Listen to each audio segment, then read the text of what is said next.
Channel 9.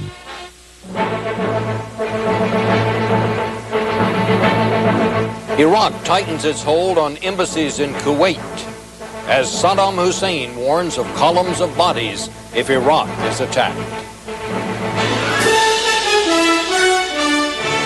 This is the CBS Evening News. Bob Schieffer reporting. Good evening. The United States won a major diplomatic victory in the United Nations today as the Security Council voted 13-0 to allow the use of force to carry out the economic embargo that's been imposed on Iraq. Iraq continues to harass Western diplomats in occupied Kuwait. The power has been turned off in some embassies there, including the American compound. But the Iraqis say that for now at least, they will not try to close down those embassies forcibly. All that as Saddam Hussein held a news conference in Baghdad where he leveled new threats about what would happen if U.S. forces tried to oust the Iraqi forces in Kuwait. Dan Rather continues to head up our coverage from Amman, Jordan, and we begin our report there.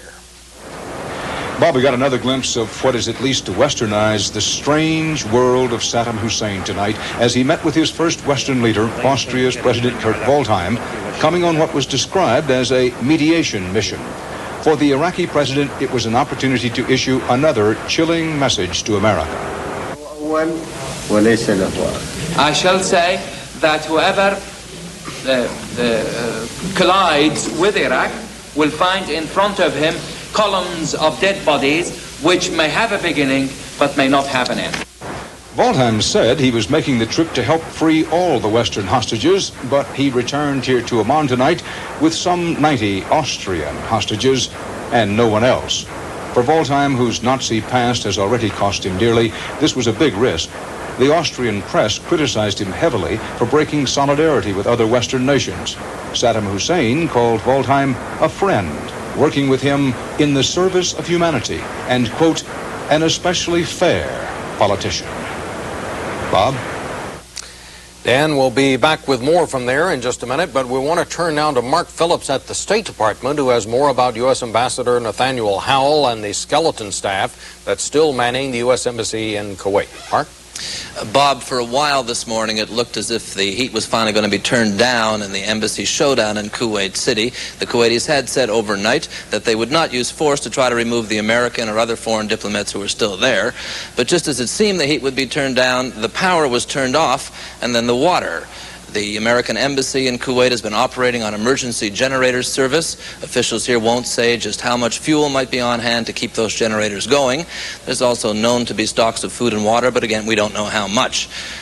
Power has been turned off, in fact, and has been intermittent all day at several foreign embassies. A French official at one point said the lights were going on and off like a disco. What the State Department describes as a small contingent of Iraqi soldiers remains at the gate of the embassy. Thus far, they have not tried to get in. Meanwhile, in Baghdad, there have been talks continuing on the status of the Americans who went to Baghdad from Kuwait on the promise that they would be allowed to leave. The Iraqi ambassador was called in today and said that at least the women and children dependents of those American embassy workers would, in fact, be allowed to go. Detained in Baghdad. Come on, they are not detained. They just are preparing to leave now. Now this is... All of them? All of the dependents, yes. Including the male dependents? Including the male staffers and dependents? No, only the wife and children. Why are the men being kept? Well, because they lost their diplomatic status. They are considered ordinary citizens, just like anybody else.